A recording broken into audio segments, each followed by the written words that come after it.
हाथ उठा देने से नहीं, मुंह जीभ निकालने से, दांत दिखाने से कुछ नहीं होता है। अगर आप खुश हो बहुत अच्छी बात है, हालेलुया।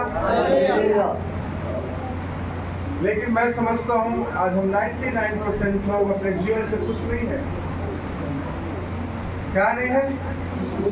अपने जीवन से खुश नहीं है। कारण क्या है? हम प्रभु के लोग हैं। हम कहते हैं, हम तो जवाब बड़े अच्छे देते हैं। यीशु मसीह पर विश्वास करते हो, आप बोलोगे हाथ उठाकर, दोनों हाथ उठाकर हालेलुया आमीन का नारा लगाओगे, आप बोलोगे मैं पूरा विश्वास करता हूँ, पक्का विश्वास करता हूँ। लेकिन जब वो विश्वास की घड़ी जो दिखाने का टाइम आता है, हम अलग हो जाते हैं। मैंने आपसे पूछा आप कितने लोग खुश हैं? आप सबने हाथ उठाया। हम बहुत खुश हैं, अपने जीवन से खुश हैं। आप किसी घर जाओगे फिर अपने जीवन को कोसोगे, यार मेरा लाइफ तो गरीब ही हूँ, मेरे घर में कुछ भी अच्छा नहीं हो रहा है, इतना कमाता हूँ फिर भी कोई बरकत नहीं है, इतना प्रार्थना करता हूँ कुछ भी अच्छा नहीं हो रहा है। फिर आप कैसे कह सकते हो कि आपकी लाइफ से आप खुश हो, आप सेटिस्फाइड हो? हम में से कोई भी सेटिस्फाइड नहीं है। क्या नहीं है? हमारे साथ होने चाहिए, सब कुछ हो जाता है। हमें हालेलुया। हम सेटिस्फाइड अपने लाइफ से नहीं है, इसका एक कारण है। क्या है? आज जो सेवकाई लाइफ में हमारा हो रहा है, आज जो हम प्रभु के लिए कर रहे हैं, वो बाइबल के अनुसार नहीं बल्कि हमारे अनुसार हो रहा है। और यही कारण है कि हम सेटिस्फाइड नहीं हैं। आज जो हम अपना लाइफ जी रहे हैं, जो सेवकाई हम कर रहे हैं, जैसा हम अपने जीवन को, अपने परिवार को हम चला रहे हैं, वो हम अपने अनुसार चला रहे हैं, इसलिए हम सेटिस्फाइड नहीं हैं। अगर परमेश्वर के वचन के अनुसार चलाएंगे तो हम सेटिस्फाइड हो जाएंगे। समझ में आ रहा है मैं क्या बोल रहा हूँ? समझ में आ रहा है कि नहीं आ रहा है? नहीं आ रहा है। कहने का मतलब ये है कि परमेश्वर का वचन कहता है, हम उसको उल्टा काम करते हैं, और यही कारण होता है कि हम सेटिस्फाइड नहीं है। आप एक वचन को पढ़ो तब आपको क्लियर समझ में आएगा।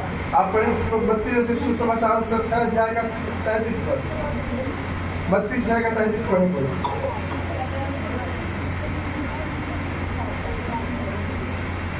इसीलिए पहले तुम परमेश्वर के राज्य और उसके धर्म की खोज करो, तो ये सब वस्तुएं भी तुम्हें मिल जाएंगी। आमीन। हालेलुया। हालेलुया। क्या पढ़ा आप लोगों ने?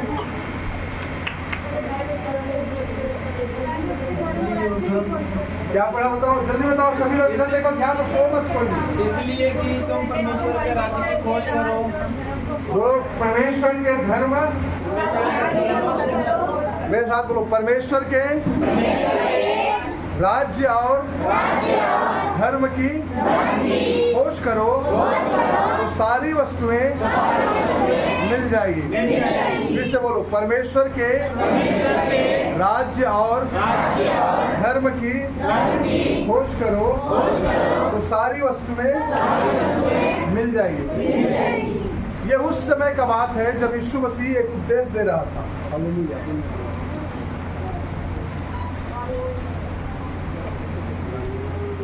हालेलुया।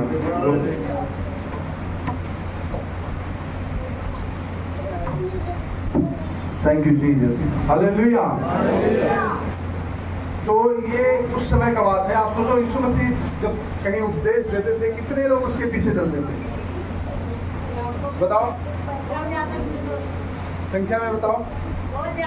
बहुत ज्यादा। कितना? 100 200 300 5000 और लाखों में और हजारों में और मतलब बहुत बड़ी संख्या, 50,000 25,000 20,000 के लोग इकट्ठे होते थे। क्योंकि जिस समय प्रभु यीशु मसीह ने अपना उपदेश दिया, पहाड़ी उपदेश 5 अध्याय से शुरू होता है और 6 अध्याय में ये पहाड़ के ऊपर खड़ा होता है, वहां पे ये संदेश दे रहा है, वहां से ये शिक्षा दे रहा है। क्या दे रहा है? ये शिक्षा दे रहा है। अब ये पहाड़ के ऊपर बैठा हुआ है और चारों तरफ से लोग उसके पास आ रहे हैं। किधर से आ रहा है? आप सोचो, इमेजिनेशन करो अपने माइंड में कि ये पहाड़ के ऊपर प्रभु यीशु मसीह बैठा है, और वो पहाड़ी कैसे थे? कटीली थी, पथरीली थी, कोई रास्ता नहीं बना हुआ था। क्या नहीं बना हुआ था? सभी लोग ध्यान से सुनो। आज परमेश्वर इस वचन के द्वारा बातचीत करेगा, मन को इधर उधर मत करो, ठीक है? और बच्चे लोग शांति से बैठे रहो, बहुत इंपॉर्टेंट है।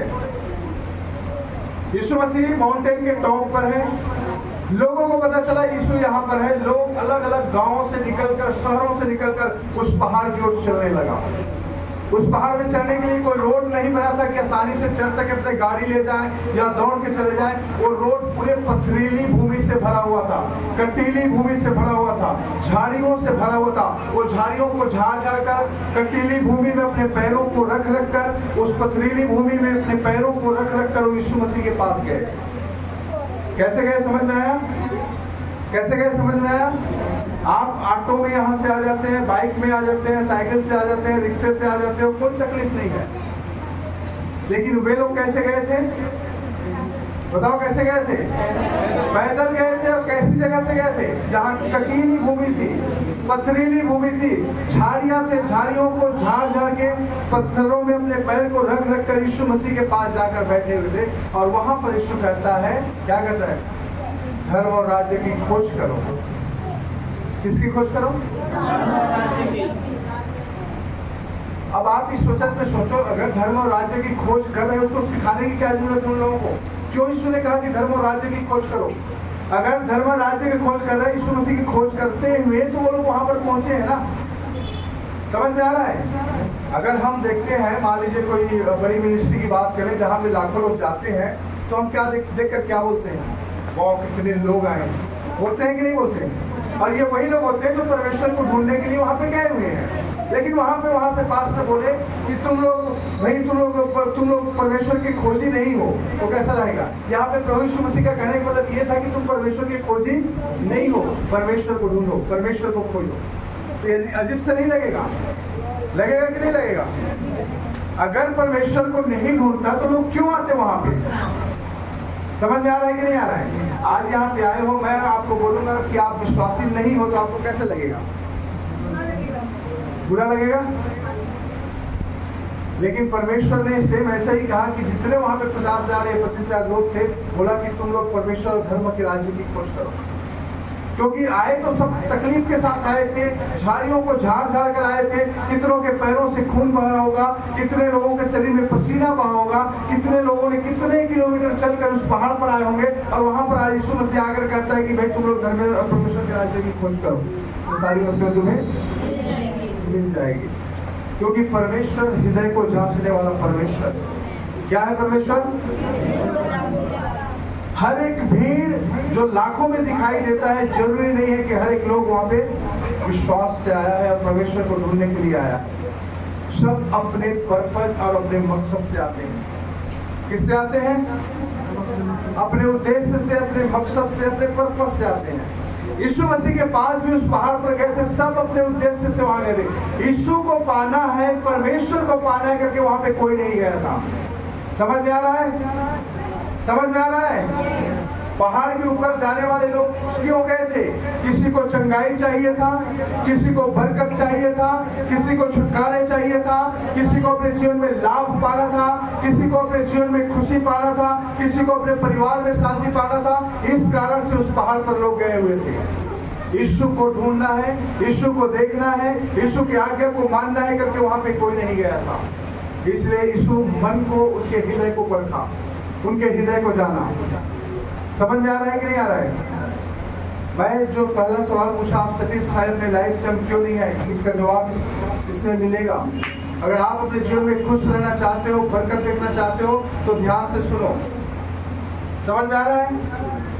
सिर्फ जाना, बड़ी भीड़ में इकट्ठा हो जाना, चर्च में चले आना काफी नहीं है। यीशु मसीह कभी भी भीड़ को वैल्यू नहीं दिया है। उस भीड़ में से, बिलीवर्स में से डिसाइपल्स को खुदा ने निकालना चाहा। भीड़ में से सच्चे जो चेला है उनको खुदा ने निकालने की कोशिश किया। वहां 50,000, 25,000, 5,000 जितने भी लोग थे, उन लोगों में से वो सच्चे आराधक को, सच्चे खोजी को परमेश्वर ढूंढना चाह रहा था। आज चर्च में आप जितने यहाँ बैठे हैं, इस चर्च में भी खुदा उस सच्चे खोजी को ढूंढना चाहता है। सच में आप खुदा को ढूंढने के लिए यहाँ पे आए, मुझे खुदा की जरूरत है, मुझे परमेश्वर की जरूरत है, या हम अपने स्वार्थ के लिए आते हैं? और यही कारण है, जब वो स्वार्थ पूरा नहीं होता, हम निराश होते हैं, हम हताश होते हैं, और हम अपने जीवन में हमेशा कहते हैं कि अनसेटिस्फाइड होते हैं। आप मान लीजिए प्रार्थना, आप चर्च चाहते हो कि आपके घर में बरकत आ जाए। आप 5 महीना आए, 6 महीना आए, आपको बरकत नहीं मिला, आप 6 महीना 7 महीने आप निराश होंगे, आप कहेंगे कोई फायदा नहीं है, कोई यूज नहीं है चर्च में जाने का। आप चर्च चाहते हैं कि आपके बच्चे नहीं है, प्रभु आपको बच्चा दे, बच्चे की आशीष करे, आप साल भर आए 2 साल आए बच्चे नहीं हुए, आप निराश हो गए, प्रभु बच्चे नहीं दिया। आप चर्च में आए नौकरी पाने के लिए और नौकरी आप प्रार्थना कर रहे हैं, नौकरी के लिए प्रार्थना कर रहे हैं, नहीं मिल रहा है, आप निराश हो जाओगे। आप आ रहे हो शादी के लिए, लड़की लड़का ढूंढने के लिए, नहीं मिल रहा है, आप निराश हो जाओगे। कहने का मतलब आप आ क्यों रहे हो चर्च में? अपने स्वार्थ के लिए। उस पहाड़ पर जितने भी लोग यीशु मसीह से मिलने के लिए गए थे, वे सब अपने स्वार्थ के कारण गए थे। इसलिए यीशु ने कहा उसके धर्म और राज्य का खोज करो तो सारी वस्तुएं तुम्हें, क्योंकि तुम आए हो रोटी खाने के लिए, तुम आए हो चंगाई पाने के लिए, तुम आए हो बरकत पाने के लिए। ये जो आए हो, जिस इच्छा से आए हो, जिस मनसा से आए हो, ये गलत है। आप परमेश्वर के खोजी बनो, ये सारी चीजें आपको मिल जाएगा। आप सच्चे आराधक बनो, ये सारी चीजें आपको मिल जाएगा। आप अपने दिल को खोलो परमेश्वर के सामने, मैं खुदा आपसे मिलना चाहता हूँ, आपसे बातें करना चाहता हूँ, आपके साथ संगति करना चाहता हूँ, तो ये सारी चीजें जो आप चाहते हो वो मिल जाएगा। परमेश्वर क्या कहता है? पहले धर्म और राज्य का खोज करो। हम किसकी खोज कर रहे हैं? पहले धन की खोज कर रहे हैं, पहले हम संपत्ति की खोज कर रहे हैं, चंगाई की खोज कर रहे हैं, बरकत की खोज कर रहे हैं, नौकरी की खोज कर रहे हैं, अच्छे हस्बैंड और वाइफ मिल जाए इसकी खोज कर रहे हैं। और यही कारण है कि हम उल्टा काम कर रहे हैं। परमेश्वर क्या कर रहा है? धर्म और राज्य की खोज करो तो ये सारी वस्तु आपको, और हम क्या कर रहे हैं? हमारा चर्च आने का पर्पज है कि प्रभु मेरे नौकरी में उन्नति हो जाए, मेरे बच्चों का शादी हो जाए, मेरे बच्चों का नौकरी लग जाए, मेरे घर में मेरे पति का जॉब अच्छा हो जाए, मेरे घर में आपकी आशीष आ जाए, बीमारी से चंगाई मिल जाए। और यही कारण है कि हमें वो नहीं मिल पा रहा है। चर्च जब आप आते हो तो परमेश्वर के खोजी बनकर आओ। क्या बनकर आना है? क्या बनना है आज आपको? आपको मैं परमेश्वर का खोजी बनना चाहता हूँ, मैं परमेश्वर का खोजी बनना चाहता हूँ, मैं परमेश्वर का खोजी बनना चाहता हूँ। Hallelujah, hallelujah. जब आप परमेश्वर के खोजी बन जाओगे तो सारी वस्तुएं आपको अपने आप मिल जाएगी। आप चर्च में चंगाई के लिए, शादी के लिए, वीजा के लिए, बरकत के लिए, नौकरी के लिए, इस मनसा से अगर आप आते हो तो लाइफ में कभी भी सेटिस्फाई आप नहीं होंगे। पिछले कुछ सप्ताह में प्रभु ने एक चीज मुझे सिखाया और मुझसे बातचीत किया। मैं इसलिए इस विषय पर इसीलिए बात कर रहा हूँ कि जो एक बार अगर आप कोई आत्मा की आवाज को सुनना शुरू करोगे, परमेश्वर के जब आप खोजी हो जाओगे, तो संसार की जो चीजों की लालसा है ना, आपकी लाइफ से चला जाएगा। आज जो सेवकाई चल रही है ना, वो बाइबल के अनुसार नहीं, हमारे अनुसार, मनुष्यों के अनुसार चल रहा है। हमारी प्रार्थना ये होती, प्रभु मेरा एक बड़ा चर्च बिल्डिंग हो, मेरे विश्वासी 2000, 5000, 10,000, लाखों में हो, बड़ा साउंड सिस्टम हो, बड़ी बड़ी टेंट लगा हो। ये हमारी प्रार्थना, कल तक हम भी यही प्रार्थना करते थे, यही चाहते थे। लेकिन खुदा ने उससे बातचीत किया, अरे खोजी तो हो नहीं तुम मेरे। क्या नहीं हो तुम? क्या नहीं हो तुम? हम किसके खोजी हैं? हम यीशु के खोजी नहीं है। हम बड़े लैंड चाहिए, हमें बड़ा जमीन चाहिए, उसके खोजी हैं। हजारों में लोग चाहिए, उसके खोजी हैं। बड़ा साउंड सिस्टम आ जाए, उसके खोजी हैं। एक बड़ा गाड़ी घर के सामने खड़ा हो जाए, उसकी खोजे हैं। परमेश्वर ने हमसे बात किया, क्या खोज रहे हो आप? आपको बड़ा गाड़ी चाहिए? मैं कहता मुझे 7 सीटर कार चाहिए। बहुत कोशिश किया, परमेश्वर ने बात की, क्या खोज रहे हो आप लाइफ में? क्या मेरे भाई ने मुझे बोला एक बार, छोटा गाड़ी चाहिए, हम यहाँ से लेके दे देते हैं आपको, आप किस्त भरते रहना। मैंने कहा नहीं, मुझे छोटा गाड़ी नहीं चाहिए, मुझे 7 सीटर गाड़ी कार चाहिए। तो मैंने नहीं मना किया उसको। कई बार उसने मुझे बोला अगर वहाँ से नहीं मिला तो यहाँ से हम ले देते हैं, आप उसका लोन पेमेंट करते रहना। मैंने कहा मुझे 5-7 सीटर नहीं चाहिए। मतलब एक लालसा मेरे अंदर था, लेकिन अब वो लालसा खत्म हो गया। हालेलुया। पिछले दिनों में परमेश्वर ने बात किया, मुझे चाहिए, मुझे बहुत प्रार्थना करता, प्रभु हमें बड़े चर्च बिल्डिंग चाहिए, बड़े लोग चाहिए। क्या करोगे बड़े लोग का? लाखों लोग आपके चर्च में आ जाए, उसमें से एक भी परमेश्वर के खोजी ना हो, क्या फायदा? वो सब किस लिए आ रहे हैं? चंगाई पाने के लिए। वो सब आ रहे हैं शादी करने के लिए, वीजा पाने के लिए, नौकरी पाने के लिए। परमेश्वर का खोजी तो उसमें से एक भी नहीं होगा। यहाँ पे यीशु मसीह ने कहा धर्म और राज्य का खोज करो। 50,000 लोग वहाँ पे इकट्ठे हैं, उसको कह रहे हैं, अरे भाई तुमको खोजते हुए तो आए हैं, वो कह सकते हैं। लेकिन यीशु मन को जानता है, भाई तुम मुझे खोजने के लिए नहीं आए हो यहाँ पे, तुम आए हो चंगाई के लिए, तुम आए हो बरकत के लिए, तुम आए हो अपने परिवार में भलाई आ जाए, अपने घर में शांति आ जाए, उसलिए आए हो। इसलिए यीशु ने उस भीड़ को कहा पहले धर्म और राज्य का खोज करो, तो ये शांति, ये चंगाई, ये बड़ी बड़ी बिल्डिंगे, ये बड़ी बड़ी गाड़ियां, ये बड़े हजारों में लोग अपने आप आपके पीछे आना शुरू हो जाएगा। हालेलुया। और प्रभु ने मुझे ये कहा, ये 7 सीटर कार का जो इच्छा है ना, इसको आप मार दो, डिलीट कर दो अपने माइंड से। ये बड़ी जमीन की जो प्रार्थना कर रहे हो ना, इसको डिलीट कर दो अपने दिमाग से। ये बड़े लोग जो हजारों लोग का जो प्रार्थना कर रहे हो ना आपके चर्च में, तो इसको डिलीट कर दो।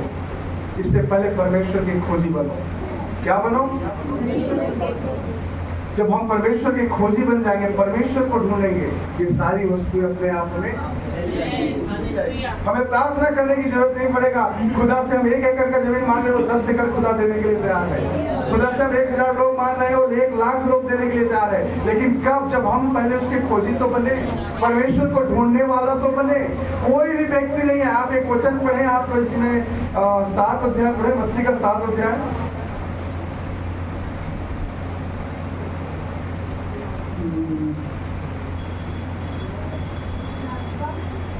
आप 7 का 22 और 23 तक पढ़ना। उस दिन बहुत से लोग मुझसे कहेंगे, उस दिन बहुत से लोग मुझसे कहेंगे, हे प्रभु, हे प्रभु, हे प्रभु, हे प्रभु, क्या हमने तेरे नाम से, क्या हमने तेरे नाम से भविष्यवाणी नहीं की, भविष्यवाणी नहीं की, और तेरे नाम से, तेरे नाम से दुष्ट आत्मा को नहीं निकाला, दुष्ट आत्मा को नहीं निकाला, और तेरे नाम से, और तेरे नाम से बहुत से आश्चर्य कर्म नहीं किए, बहुत से आश्चर्य कर्म नहीं किए, तो मैं उनसे खुलकर कह दूंगा, तो मैं उससे खुलकर कह दूंगा, मैंने तुमको कभी नहीं जाना, मैंने तुमको कभी नहीं जाना। हे कुकर्म करने वाले, हे कुकर्म करने वाले लोगों, मेरे पास से चले जाओ, मेरे पास से चले जाओ। हालेलुया। ये कौन किसके बारे में कर रहा है? हमारे बारे में। हम लोग जो चाहते हैं ना, एक बड़ी बड़ी भविष्यवाणी हम करें, बड़ी बड़ी चर्च बिल्डिंग हो, बड़ी बड़ी टेंट लगाएं, लाखों में लोग वहाँ इकट्ठा हो, हमारे एक बार से हाथ हिलाने से लोग पूरा जमीन पर गिरने लगे, नागिन डांस करने लगे, हम ये चाहते हैं ना। तो ऐसे लोगों को परमेश्वर क्या कहता है?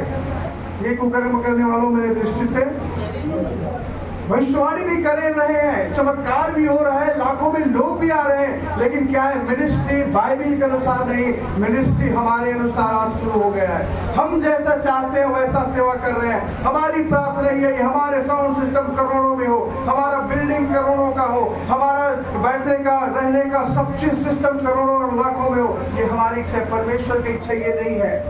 परमेश्वर की इच्छा सिर्फ आपकी और मेरे लिए एक ही है, तो उसके धर्म और राज्य का खोज करो। हालेलुया। मेरे प्रियो, जिस दिन परमेश्वर के धर्म और राज्य की खोजी बन जाओगे, ये चीजें अपने आप हमें मिलना शुरू हो जाएगा। हालेलुया। आपको प्रार्थना करने की जरूरत नहीं है कि आपके घर में, आपके किचन में खाने के लिए नहीं है। आपको बोलने की जरूरत नहीं, खुदा मेरे किचन में खाने के लिए नहीं है, कुछ दे दो।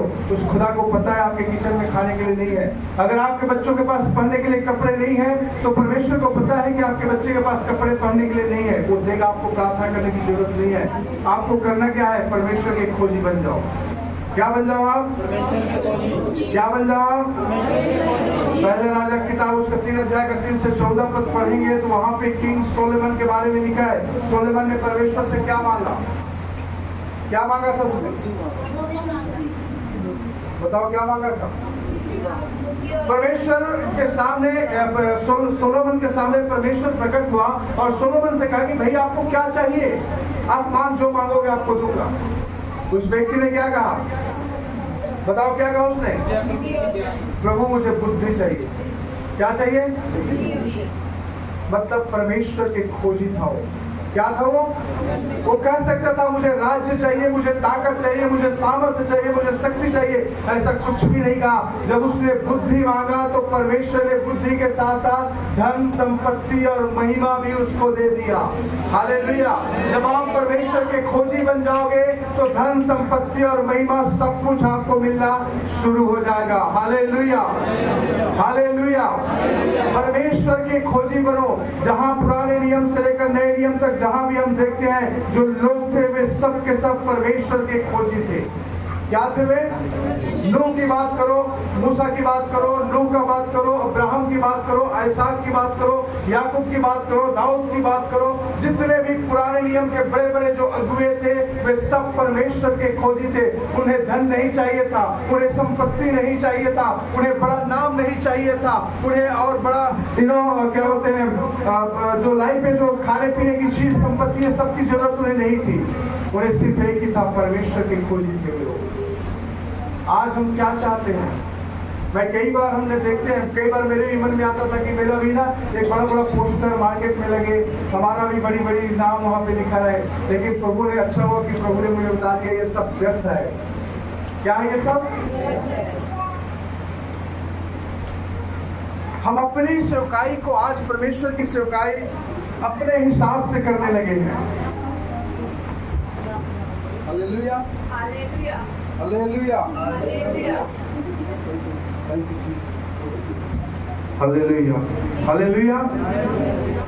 आज सेवकाई बाइबल के अनुसार नहीं बल्कि हमारे अनुसार चल रहा है। परमेश्वर यही चाहता है कि हमें चेंजेस लाने की जरूरत है, हमारे मन में चेंज परिवर्तन लाने की जरूरत है। परमेश्वर की खोजी बन जाओ। ये नाम और फेम की खोजी मत बनो, शोहरत और संपत्ति की खोजी मत बनो, बल्कि परमेश्वर की खोजी बन जाओ। क्योंकि इस दिन में जो हमने मत्ती का 7 अध्याय में जो पढ़ा है, क्या फायदा होगा हम लाखों के भीड़ की अगुवाई करें, हमारा जगह जगह बड़ा बड़ा पोस्टर लगा हो, लाखों के साउंड सिस्टम हो, बड़े बड़े बिल्डिंगे हो, और जब उस खुदा के सामने जाए उस खुदा कहे कि हे कुकर्म करने वालों उससे दूर हो जाओ, तो क्या फायदा होगा? समझ में आ रहा है आपको? समझ में आ रहा है कि नहीं आ रहा है? उससे अच्छा एक झोपड़पट्टी में रहो, छोटे से घर में रहो, लेकिन जब खुदा के सामने जाओ, खुदा आपको अपना बाँह फैलाए और कहे आ मेरे विश्वास योग्य दास, तूने जो अपने पृथ्वी पर अपना जीवन बड़े विश्वास योग्य और ईमानदारी से निभाया, बाइबल के अनुसार अपना जीवन को व्यतीत किया। इतना गर्व का बात होगा, पूरे संसार के लोग वहाँ होंगे, वहाँ आपको परमेश्वर गले लगा कर कहेगा कि विश्वास योग्य दास आ जाओ और अब राज्य करो मेरे राज्य में।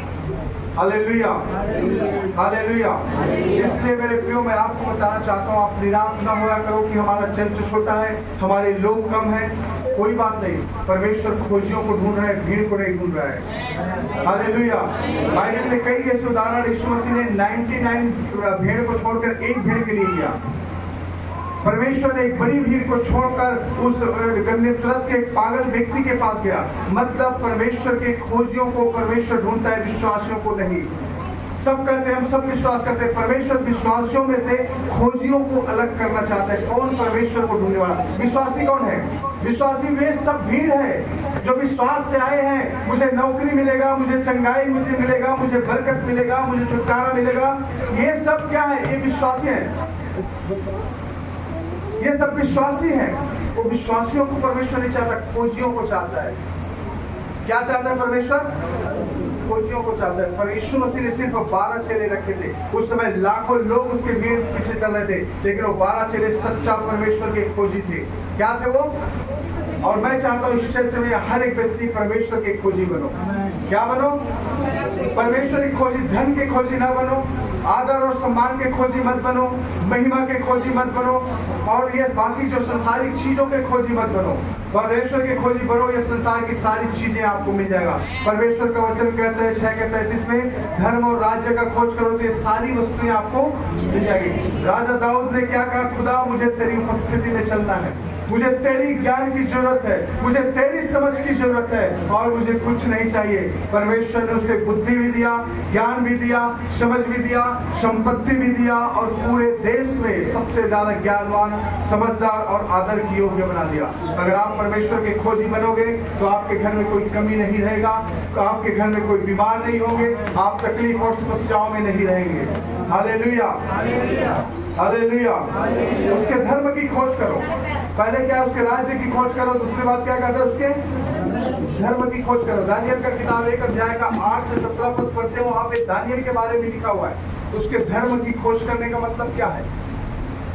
उसके राज्य का खोज करने का मतलब है कि परमेश्वर के राज्य का खोजी बनो, परमेश्वर का खोजी बनो कि परमेश्वर मैं तेरी उपस्थिति में, तेरे भवन में, तेरे साथ में चलना चाहता हूँ। ये परमेश्वर के राज्य की खोजी बनो, उसके धर्म की खोजी बनो। दानियल की किताब उसके 1 अध्याय को पढ़ते हैं तो वहां पे लिखा है, दानियल कहता है कि दानियल अपने आप को अपवित्र करना नहीं चाहता। 8 का पढ़ना उसका। दानियल ने अपने मन कि वह राजा का भोजन खाकर और उसके पीने का दाखमधु पीकर अपवित्र ना होए। आमीन। दानियल गुलामी में था, राजा के राजमहल से उसके पास खाने पीने के पूरा वस्तुएं आई। दानियल कौन था? एक गुलाम था। खाने पीने का सामान कहाँ से आ रहा है? राजमहल। आप ऐसा सोच लो कि आप जेल में हो और जेल का जो वहाँ का अधिकारी है उसके घर से आपके लिए स्पेशल खाना लाया हो और आप उसको रिजेक्ट कर दो। आप अपने आप को सौभाग्य समझोगे ना, अरे मैं जेल में हूँ और मुझे अच्छा खाना मिल रहा है, यहाँ का अधिकारी मुझे खाना अपने घर से ला कर दे रहा है, तो हम क्या करेंगे? उसको खाएंगे। हम अपने आप के लिए क्या समझेंगे? सौभाग्य समझेंगे। लेकिन दानियल ने क्या कहा? मैं राजा के दी हुई इस भोजन वस्तु को खाकर अपने आप को अपवित्र करना नहीं चाहता। परमेश्वर के धर्म के साथ, परमेश्वर के उस वचन के साथ कभी कंप्रोमाइज ना करें। हालेलुया। कभी यहाँ चले जाएं, कभी वहाँ चले जाएं, ये भी कर ले, वो भी कर ले, परमेश्वर को ये पसंद नहीं है। परमेश्वर के खोजी बनो, उसके धर्म के खोजी बनो। हालेलुया। दानियल ने कहा कि मैं राजा की दी हुई वस्तुओं, भोजन वस्तु को खाकर अपने आप को पवित्र करना नहीं चाहता। मेरे प्रियो, आपके अंदर भी एक ये साहस होना चाहिए, ये हौसला होना चाहिए कि परमेश्वर का वचन के विरुद्ध में अगर ऐसी कोई बात है उसको मानकर मैं अपने आप को अपवित्र करना नहीं चाहता। मैं झूठ बोलकर अपने आप को पवित्र करना नहीं चाहता। मैं गंदे शब्दों को बोलकर अपने आप को पवित्र करना नहीं चाहता। मैं किसी के साथ गलत अनीति से चलकर अपने आप को पवित्र करना नहीं चाहता, या गंदे चीजों को खाकर पीकर मैं अपने आप को अपवित्र करना नहीं चाहता। क्या आप और हम ऐसा कर सकते हैं? हालेलुया। परमेश्वर के खोजी बनो। क्या बनो? उसके राज्य और उसके धर्म के खोजी बनो।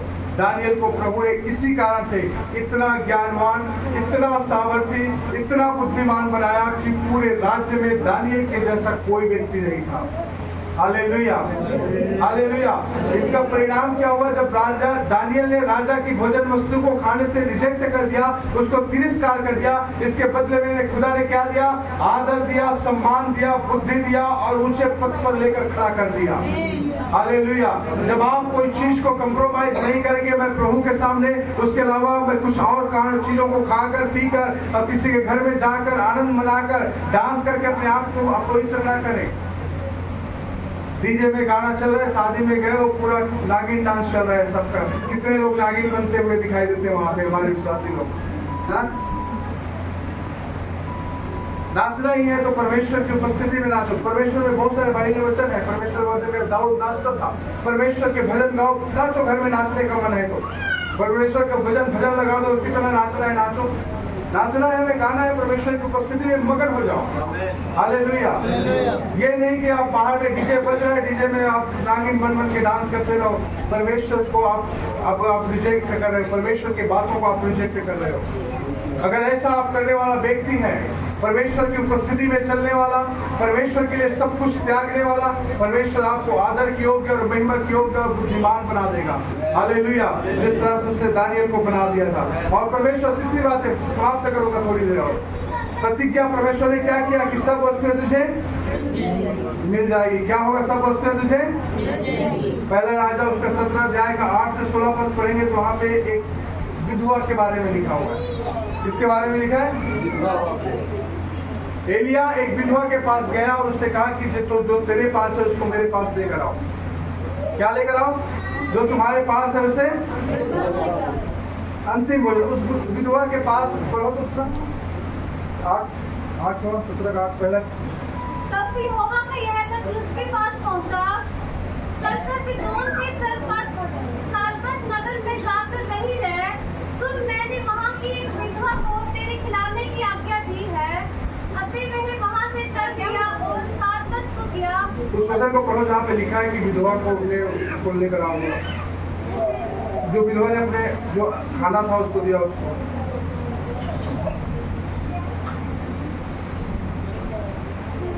आठ से 16 के बीच में ही है।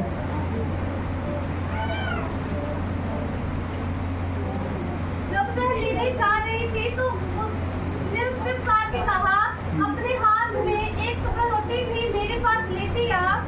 उसने कहा, तेरे परमेश्वर यहोवा के जीवन की शपथ, मेरे पास एक भी रोटी नहीं है, केवल घड़े में मुट्ठी भर